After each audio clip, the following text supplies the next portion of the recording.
reka tukwifuriza kuza kugenda ugubwa neza mwebwe ukoje kujya mukurikira ibiganiro by'Inuma Media.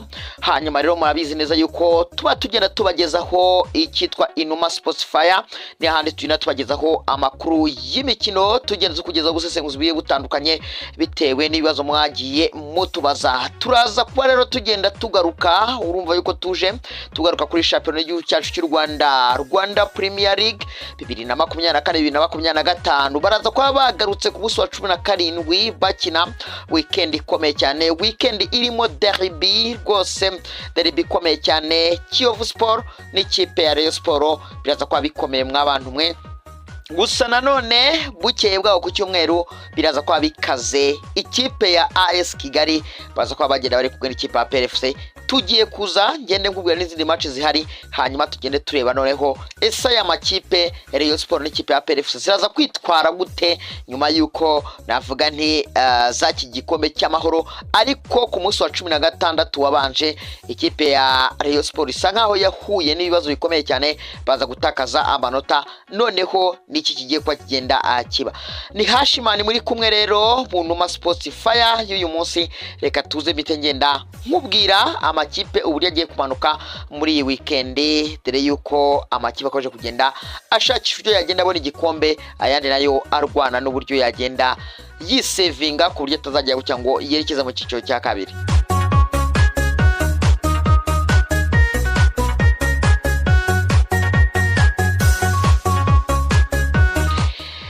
Reka nongeye guhikaza ukoje kugenda dukurikira ni Numa Sports Fire, nicyo kiganiro twamaze kwa tugenda tugeramo. Nakubwiye ni turi kuri Rwanda Premier League umunsi wa 17 rero baraza kwa bagiye bamanuka batangira kugenda bakina n'umukino rero navuga ni imikiriza kwa igenda ikomeye cyane.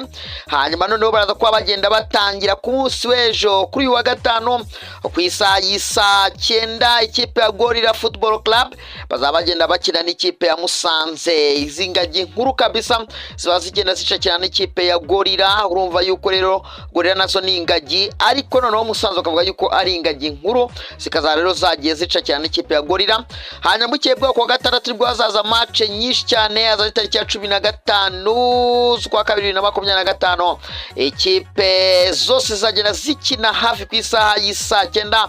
Ikipe ya Magasho izabigendera ikipe yakira ikipe ya Rutsiro Football Club, mu ikipe ya Etincelle bazabagiye bakira ikipe ya Mukura Victory Sport. Mu gihe none ko indi match zaba ihari rwose, ikipe ya Gasogi United des Orange bazabagiye bakira ikipe ya Bugesera, mu gihe ikipe ya Muhazi United bazabagiye bakira ikipe ya Vision. Hanyuma none ko match Karahabutaka, match Karundura, match y'umuriro, match ya Kasamutwe ku isaha y'isa 12 Kiyovu Sport bazabakira ikipe ya Rayon Sport.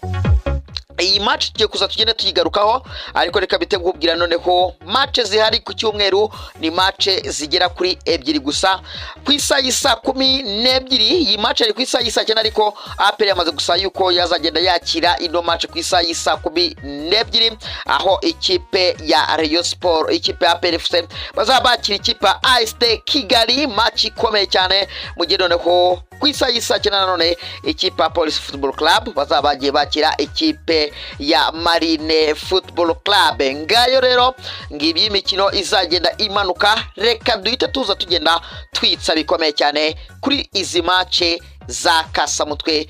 Ku match yo kuri uyu wa gatandatu Kiyovu Sport Rayon Sport, icyo bita derby y'amakipe akuze izabigize gutya igende imanuka.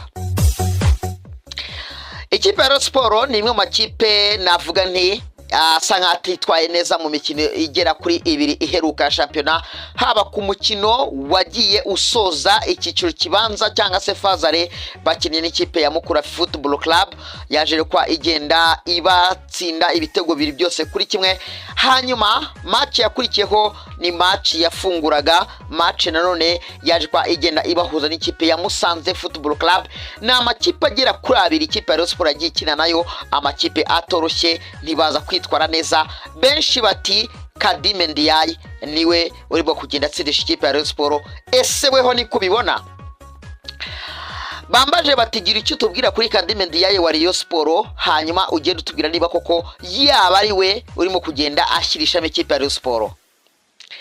Kadime Ndiaye ni umwe mu bazamu beza bafashe ikipe ya Rayon Sport mu gice cya mbere kibanza cya Championnat Fazare, yakubise match zigera kuri 14 zose nta hantu arakisha muri Rayon Sport ngo yagera itakaza amanota agera kuri 3, hanyuma aza gutsindwa gusa match yasozaga, ariko yaje gukora amakosa kuri match baje gukina n'ikipe ya Police Football Club, ni mu gikombe cy'intwari birumvikana, aza kwagenda akora amakosa ubwo yakubitaga uwitwa Byiringiro Lag, bikavuviramo guhabwa ikarita y'umutuku, biza gutuma Rayon Sport inasezererwa muri za penalty kubera yuko uwo bita Dikuriyo Pasi baje gushyiramo ntiyabashe gukuramo penalty z'ikipe ya Police Football Club. Rayon Sport irasezererwa, bavuga ati Kadime Ndiaye na makosa yakoze. Bakina n'ikipe ya Musanze Football Club basizwe ibitego bibiri bivuye kuri set pieces, abafana bati Kadime Ndiaye n'ubundi ashobora kuba yarariye amafaranga yamwe mu makipe batashatse kuvuga, atakaba ariyo mpamvu ari kugera yitwara nabi kuriya. Ariko ndagira nkubwire yuko Ndiaye ibitego yatsinzwe ku ikipe ya Musanze ni ibitego bisanzwe, ntago ari ibitego washinza uwitwa Kadime Ndiaye, ahubwo wakaza uti defense ya Rayon Sport nicyo kibazo, kuko imipira yose y'amaset pieces yabiturutse muri corner cyangwa se ku makufra, abakinnyi b'abadefenseri ba Rayon Sport bakabaye bakora icyitwa clearance bagakuraho imipira. Yego na Ndiaye nawe abagomba gukora uruhare rwe wo kugenda kuramo ibitego, ariko ibitego yatsinzwe n'ikipe ya Musanze Football Club n'ikipe yose yabitsindwa. Ikindi ntago nanone aricyo cyarakaza abareyo cyane ngo bumve yuko Kadime Ndiaye ari amakosa ari kugenda akora, ariko reka tubyizere yuko Kadime Ndiaye azagaruka n'ubundi akongera kuba Kadime Ndiaye agafasha Rayon Sport, kubera yuko kugeza ubu Rayon Sport n'ubundi nubwo yenda batakaje amanota kuri Musanze, ariko babashe kubona byibura inota rimwe rero ryakabaye ryaragiye, ariko bararibonye. Urumva Kadime Ndiaye rero nta kintu kibi yakoze, nta nikosa yakoze, umuzamu wese aratsindwa. Ekipe yose ya Rayon Sport kurungu isa nkaho itameze neza, ariko twizeye yuko recruitment bagiye bakora, yaba ya Adulayi Jaro, yaba ya Bedibira Mahire, ndetse ni yaba Dafe n'abandi benshi bagiye batandukanye ba Rayon Sport agiye yongeramo, bazagenda bongeramo imbaraga, bityo Rayon Sport tukaza kuba tugenda tuyibona. Muri iyi weekend rero bafite match ikomeye cyane, match baza gukina muri ikipe ya Kiyovu Sport. Kiyovu Sport iri ku mwanya wa nyuma rwose, iriho kugenda irwana no kutamanuka, ifite amanota agera kuri 12, bagiye rero kuba bagenda bakina n'ikipe ya Rayon Sport nayo isa nkaho yarakaye, itagomba gukora ikosa ryose ngibe yananganya, igomba gutsinda kugira ngo yizere neza yuko ikiri ku mwanya wayo wa mbere, itegereze n'ubundi APR FC bizagenda bite, kubera yuko buriya gukina n'ikipe iri ku mwanya hafi wa nyuma aba ari ibintu bigoye. Urumva abari ibintu bikomeye cyane nk'ikipe nka Kiyovu Sport noneho musanzwe mufitanya amateka ndetse isa nkaho gutsinda, kubera yuko muri ino myaka nk'ibiri ishize ikipe ya Kiyovu Sport yabagiye yibasira cyane ikipe ya Rayon Sport, ariko kugeza ubu ngubu nanone ikipe ya Rayon Sport iri kuri forme zica inkweto, ku bataka bayo barimo ba Faringanya utsinda buri munsi kuri Kiyovu Sport, bakaba bavuga bati dufitanye inzika. Ikipe ya Rayon Sport mbona yuko iyi match yo kuri wa gatandatu ishaka kuza kwa igenda iyitsinda bitewe n'ibintu bigera kuri bibiri. Icyambere ni umuke bagomba kumubaza birumvikana, ariko icy'ingenzi cyane ni ukurinda umwanya wabo ntibatakaza amanota kugira ngo bashobora bakomeze kugenda bayobora n'ubundi urutonde rwa championnat ubundi bategeze. Ikindi baba bizi neza yuko ikipe ya AS Kigali ni ikipe ishobora gutesha amanota ikipe ya APR FC. Icyo bagomba gukora ni kimwe, ni ugutsinda match yabo batitaye kukiza kuva muri match ya AS Kigali n'ikipe ya APR FC, hanyuma bagategereza bakaza kuri ahubwo abareyobo nibatsinde match yabo, hanyuma noneho nibucya ku cyumweru bahurure niyonka bajye kuvugiriza induru ikipe ya APR FC, bashyigikira ikipe ya AS Kigali na yigende bateshiza amanota ikipe ya APR FC. Kandi AS Kigali koko yabishobora kwera match retour imatch ziba zigenda zisaba imibare myinshi cyane, bityo rero Rayon Sport nayo ibonye umutego yatega ikipe ya PFC ikaba yawugwamo. Bo ni babanza batsinde Kiyovu kwa gatandatu, hanyuma ku cyumweru nababwira iki birukanke bagiye guhindura ikipe ya PFC bashyigikira ikipe ya AS Kigali kugira ngo igende ibateshiza amanota umukeba wabo ukomeje kugenda abotsa igitutu. Rayon Sport rero iraza kubikina n'ikipe ya Kiyovu Sport ku isaha y'isa 4 kuri wa gatandatu. Muze kwa mugende rwose mukurikira ino match cyane, tuza kureba niba koko umutoza Robert Diogo Carlos do Carmo aza kongera akagira icyizere Kadimu Ndiaye cyane cyane kuri match y'igikombe cy'amahoro baruka gukina n'ikipe ya Visio. Yaje guha amahirwe uwitwa Ndikuriyo Pasi abari ufata aza gukora niba ryaje kuba rigenda rivamo igitego. Abenshi bati rwose nta Kadime nta Pasi, ati Kadimu ko byari biri, ariko nyine byose ryo tuzareba tukagenda turi bari koko niba Robertinho azongeraga icyizere uno muzamu Kadime Ndiaye. Reka none tuze tugenda tureba none ku mukeba APRFC uko bizaba byifashe, niba nawe hari icyo azakora imbere y'ikipe ya AS Kigali.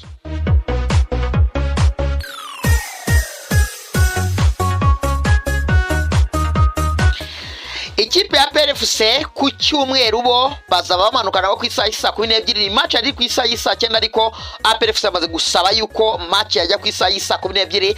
APFC yo iraje izaza ivuga iti umukeba byageze bitya. Bishobora kubibazo cyane none ikipe ya Rayon Sport yibeshye kananganya, ikipe ya PFC yaza ica ibintu, yaza yica amagini, niko navuga, kubera yuko APRFC muri no bikire igikombe cy'amahoro isa nkaho yabitse abakinyi bayo, yabitse imbaraga zayo. Bari bagiye hariya mu karere ka Musanze, bari bagiye gukina n'ikipe ya Musanze Football Club, baza kunganya ubusa ku busa. Abenshi bati APRFC none iratubeshye, ariko APRFC yakinye match ya Musanze ifite imibare myinshi mu mutwe. Baravuga bati dufite match ikomeye ya AS Kigali, nitugomba rero kwirekura ngo twitange, reka dukine tumanaging match, tukorere zita nziza tuva hangaha, hanyuma tuzagende twebwe ducunga match retour, ariko byibura dukomeze tugende ducunga ino mikino ya phase ya kabiri. Bigaragara yuko nyine bacungaga match ya AS Kigali. AS Kigali ubyuke neza bakina match yo muri phase baje gutsinda AS Kigali igitego kimwe ku busa. Match nayo yari igoranye, ariko APRFC igira gukira yitsinda. Ikipe ya AS Kigali baheruka guhura mu gikombe cy'ubutwari, ikipe ya APRFC yabatsinze ibitego biri byose ku busa. APRFC rero ishakwa igiye guhura na AS Kigali ku shuro ya gatatu. Ukibaza uti se APRFC yatsinze uwitwa Mashami Vincent, yaje gutsinda ikipe ya AS Kigali muri phase are, itsinda igitego kimwe ku busa. Baragarutse barahuye mu gikombe cy'ubutwari, batsinze AS Kigali. Abenshi batanemera yuko penalty yaje guhabwa ikipe ya PFC yariyo, bayitsinda ibitego biri kubusa. Ese AS Kigali igiye kwemera gutsindwa match ya gatatu? Iyi ni match iza kuba igoranye cyane, iza gusaba imibare myinshi, isa n'umutoza Darikonovic wa PFC gukora ibirenze ibyo agomba gukora, agatyaza abakinyi be b'imbere kugira ngo bagende batsinda, yaba uwitwa Watara, yaba Denis Omedi ndetse na Hakimu Kiwanuka na Bajiberi Mugisha, ariko agakomeza bikomeye cyane mu kibuga hagati, kubera yuko APRFC ikeneye aba distributors cyangwa abantu batanga imipira imbere kandi bakayigeza kubitwa ba Watara kugira ngo APRFC igire gucya itsinde. Iyi bari match ikomeye cyane kuko na APRFC iraza yayikaneye kuko irabizi neza yuko ariho umuteguri. Yibeshye rero igatakaza, gusa icyiza cyo iraza kuza gukina umukino wayo izi cyavuye hagati ya Kiyovu Sport n'ikipe ya Rayon Sport. Ibyo nanone nindi iyindi factor yafasha ikipe ya PFC kwitwara neza kuri match baza gukina n'ikipe ya AS Kigali. Gusa ikipe ya APR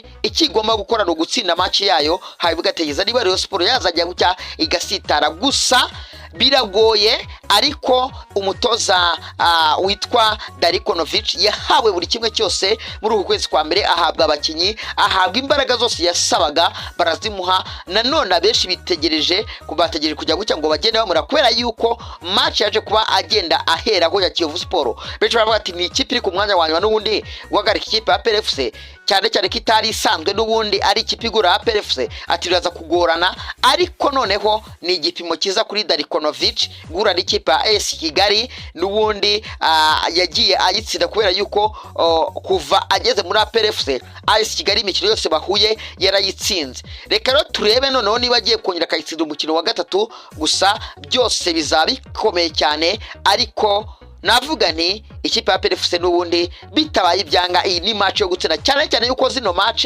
ni za match abenshi baba baguteze yuko ari zo uzatakariza amanota. Iyo uzitwayemo neza rero ukoza kugenda n'ubundi wiha amahirwe yuko uri umwe mu bantu bashobora kuzagenda batwara igikombe.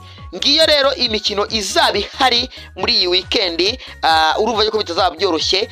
Ni nuko nshoje Inuma Sports Fire y'uyu munsi, nkubwira ni komeza ukore subscribe, ukore share, ukore comment, umbwira icyo nazagenda nkugarukiraho muri Inuma Sports Fire itaha.